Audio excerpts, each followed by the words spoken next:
വെളുപ്പിനെ എഴുന്നേറ്റ് വിളക്ക് വെച്ചു, നാമമൊക്കെ ജപിച്ചു. അത് കഴിഞ്ഞ് അടുക്കളയിൽ വന്നു. പിള്ളേർക്കുള്ള ചിക്കൻ വേവുന്നു. പിന്നെ അപ്പുറത്ത് കുക്കറിൽ അവിയലിൻ്റെ കഷ്ണം വേവുന്നുണ്ട്. ഒരു ജാപ്പി ഇട്ട് കുടിക്കാമെന്ന് വിചാരിച്ചു. ഇന്നലെ പാല് മേടിക്കാൻ മറന്നുപോയി ചായ ഇടാൻ. പിന്നെ ചായയെക്കാട്ടി നല്ലത് ഇതാണല്ലോ ജാപ്പി. അതൊക്കെ ഇട്ടു. പിന്നെ തേങ്ങ തിരുമ്മി. ഇന്നുണ്ടാക്കുന്ന പലഹാരം ഇഡ്ഡലിയല്ല, എന്നാൽ കിണ്ണത്തപ്പമല്ല, ഒരു വെറൈറ്റിയാണ്. നേന്ത്രപ്പഴവും ശർക്കരയും തേങ്ങയും കൂടെ നെയ്യിലൊന്ന് വഴറ്റി ഉരുക്കി റെഡിയാക്കി എടുക്കും. ഒരു മിക്സ് ഇങ്ങനെ ഒന്നാക്കിയെടുക്കും. എന്നിട്ട് കുറച്ച് മാവെടുത്തിട്ട് ഗോതമ്പ് മാവോ ഓട്സ് പൊടിയോ റാഗിപ്പൊടിയോ എന്തെങ്കിലും മതി എടുത്ത് അതിലേക്ക് ഒരു നുള്ളു ഉപ്പും ഇട്ട് ഒന്ന് ഇളക്കിയിട്ട് നമ്മൾ ആ റെഡിയാക്കി വെച്ച കൂട്ടും കൂടി ഇട്ട് വെള്ളം അത്യാവശ്യത്തിന് വെള്ളം ചേർത്ത് നന്നായിട്ട് ഇളക്കുക.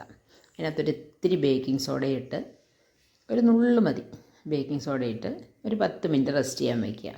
അത് കഴിഞ്ഞത് നമ്മൾ ഇഡ്ഡലി തട്ടിൽ നെയ്യ് തടവി അതിൽ കോരി ഒഴിച്ച് ഇഡ്ഡലി പോലെ വേവിച്ചെടുക്കും.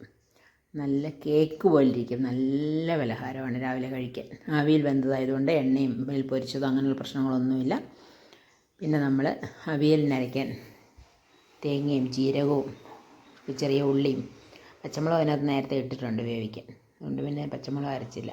എല്ലാം കൂടെ ചതച്ചെടുത്തു. വീട്ടിൽ ഇളക്കി അതൊന്ന് അടുപ്പ് വെച്ച് വറ്റിച്ച് റെഡിയാക്കി എടുത്തു. കണ്ടില്ല, ഇങ്ങനെ കോരി ഒഴിച്ചാൽ മതി, വളരെ എളുപ്പം. പിന്നെ അരി ഉഴുന്ന് അരയ്ക്കാനുണ്ടായിരുന്നു. അതിന് നോക്കിയപ്പോഴത്തേക്കും മിക്സി ഒന്ന് പണി മുടക്കിയ പോലെ. തേങ്ങ അരച്ചതാണ്. അത് കഴിഞ്ഞ് ചെന്ന് നോക്കുമ്പോൾ മിക്സി അനങ്ങുന്നില്ല. പിന്നെ അതേ കുറച്ച് നേരം പണിഞ്ഞു. അങ്ങനെ കുറച്ച് നേരം അങ്ങ് പോയി മണിക്കൂറോളം. പിന്നെ ഏതായാലും അരി ഉഴുന്ന് അരച്ച് വെച്ചു.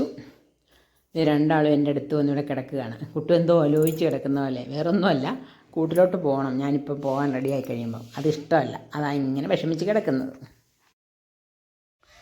അപ്പോൾ രണ്ടാളും കൂട്ടിലായി. ഞാൻ ഇറങ്ങാൻ പോവാണ് ടാറ്റയൊക്കെ പറഞ്ഞ്. അപ്പോൾ എല്ലാവർക്കും ടാറ്റ, ബൈ ബൈ. വൈകിട്ട് കാണാം. അപ്പുറത്തെ സൗണ്ട് കേൾക്കുന്നത് തൊട്ടടുത്തൊരു സോഡ കമ്പനിയുണ്ട്, അതിനകത്ത് സൗണ്ടാണ്.